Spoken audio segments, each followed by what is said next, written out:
ከዘንድሮ የ12ኛ ክፍል ተፈታኝ ተማሪዎች ውጤት ጋር ተያይዞ የተለያዩ አስተያየት ሰጪዎች ለዝግጅት ክፍላችን ቅሬታቸውን አሰምተዋል። እስቲ ድምጹን ከፍ አድርገው። ድምጹን ነው ብሶቴን ነው ከፍ አድርገው። የዘንድሮ ተፈታኝ አልፎስ ቢሆን በየት በኩል አልፎ ነው ዩኒቨርሲቲ የሚገባ? አልፎስ ቢገባ የትኛው ካምፓስ ነው በሰላም ትምህርቱን የሚማረው? ብሩኬ ወደ ክላስ ሂድ፣ እሳቸው ለወራችሁ። የኔ ጀግና ልጅ አትጨናነቅ፣ ሪላክስ። እሺ ግድ የለም አትፍራኝ። አንተ እያልክ ልታወራኝ ትችላለህ። እሺ መቼስ ነገሩ ባይከብድ አላስጠራም ወይም ስራ አላስፈታም ነበር። እንዴው ሁኔታው ድንቅ ቢለኝ እንቅልፍ ቢነሳኝ ነው። ዝም ብለህ ነው እንጂ ደውለህ ማዋራት ትችል ነበር። በዛው እግረ መንገድህ የካርድ ብለህ የሻይ ማግኘት ትችል ነበር። ረብሻው ነው። አይ መረበሻቸው እንኳን ግድ የለም። ተማሪ ረበሸ ተብሎ ወላጅ ማስጠራት ቅንጦት ሆኗል። 12 ሚሊዮን ብር የተመዘገበበት የባንክ ደብተሩን በቅጥ የማይዝ ተማሪ እጅ ላይ ሳይ እንዴት አልደነግጥ? አንተን የመሰለ ባለሀብት አባት እያለው እችን ብቻ እንዴት ትኖረዋለች ብለህ ነው? አታስብ እሺ። ወደፊት ከፍ እያለ ሲሄድ ገንዘቡንም ከፍ እያደረኩለት ይሄዳለሁ። ገንዘብ ከዚህ በላይ ከፍ ይላል እንዴ? እኔንማ ግራ አጋብቶኝ የነበረው ይሄ ነገር ከየት መጣ? ቤተሰብ ያውቃል ወይ? መንግስትስ እንዴት አልደረሰበትም ብዬ ነው እንጂ ምኑን አውቀዋለሁ? ብድር ጠይቀው እምቢ ብሎ ነው አይደል ያዋረደኝ? እኔ ከየት ይህንም ያህል ገንዘብ መንግስት እንጂ ግለሰብ መበደር ይችላል እንዴ? ይሄ ካልሆነ ወሬ ልታቀብል ነው የጠራኸኝ? ትሰማኛለህ? ይሄ ከሆነ አንተ ራስህ ወላጅ ሳታመጣ አለቀ። ከዘንድሮ የ12ኛ ክፍል ተፈታኝ ተማሪዎች ውጤት ጋር ተያይዞ የተለያዩ አስተያየት ሰጪዎች ለዝግጅት ክፍላችን ቅሬታቸውን አሰምተዋል። እስቲ ድምጹን ከፍ አድርገው። ድምጹን ነው ብሶቴን ነው ከፍ አድርገው። አንተ ብቻ ጎብዝ እንጂ እኔ እናት አለሁልህ። የፈለክበት የግል ትምህርት ቤት እኔ ያስቀጥልሃለሁ። ወይ ምን አረኩሽ እናቴ? መማሩ ይቅርብኝ። ባይሆን ከጓደኞቼ ጋር የጀመርኩት ምርምር አለ፣ እሱን አጠናክሬ። ሳትማር ደግሞ የምን ምርምር ነው?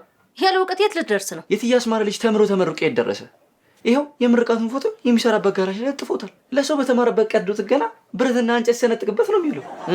እሷንስ ቢሆን ከ700 በላይ ነጥብ መጥቶለት የት ይደርሳል ሲባል አይደል እንዴ ስሙን እንኳን በቅጡ የማይታወቅ ሀገር መድቦት የሽፍታና የውባ መጫወቻ ነው። ስንቱን ጫካ የሚያለማ ኢንጂነር ይሆናል ተብሎ ሲጠበቅ አይደል እንዴ ላፕቶፑን ሽጦ መሳሪያ ሲወደድበት ቃላውን ይዞ ሽፍቶቹን የተቀላቀለው። ይኸው መንገዱን ትቶ ጦርነት እየቀየሰ የውጊያ መሐንዲስ ሆኖ አረፈ። ምን ይደረግ እንግዲህ፣ እኛም እኮ ህይወት አለን። ተማሪዎቹ ደግሞ እንደምታያቸው ናቸው። ወላጆቹም ከነሱ ቢብሱ እንጂ የተሻለ ነገር የላቸውም። ዩኒፎርም እኮ ለብሰው ስለገቡና ስለወጡ የተማሩ እኮ ነው የሚመስላቸው። እሺ ምንድነው ማድረግ ያለብን? ዛሬ እንደዚህ ሲሆኑ ዝም ብንላቸውም እኮ ነገ እነሱ በሚመሩ ስርዓት እኮ መጫዋችን አይቀርም። ባለፈው አስተምሬ ስወጣ አንዷ ትንሽ ልጅ ናት መጣ ደብዳቤ ጻፊልኝ ፍቅር ይዞኛል ብላ አልመጣችም መሰል። ጻፍኩላት ልትይም ባሉን እኔ ቦን ይህንን መቋቋም አልችልም። በጥሩ ኩርኩም ነበር ጢምብራዋን ማዞሩ። አረ ልጅቷን ብታያት እኮ ምንም የማፈር ስሜት ውስጥ አይደለችም። አሳይመንት የምታሰራኝ እኮ ነው የምትመስለው።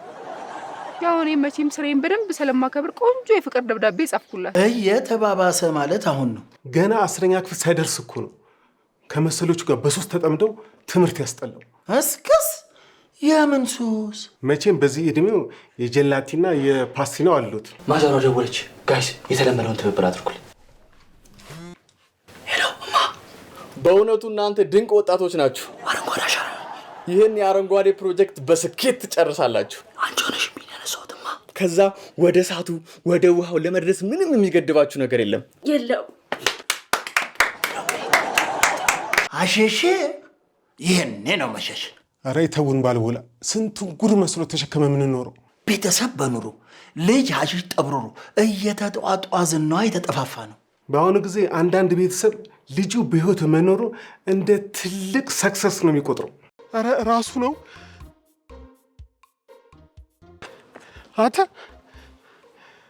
ምን ብለን ያስፈቅርከኝ? ቀብር አሁን አጎቴን ቀብር የመጣው እዛ መምህር በቃ ራሴን ለማጽናናት ብዬ እየጠጣሁ እኮ ነው።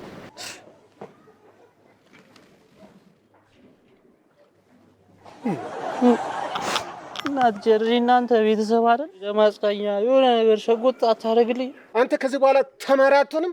እኔ ከዚህ በኋላ ተመልሼ አስተማሪ አልሆንም። በቃኝ።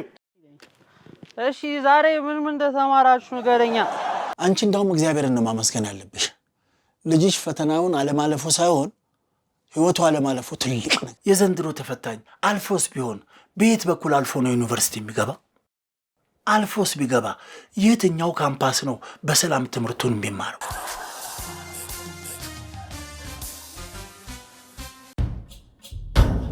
አሁን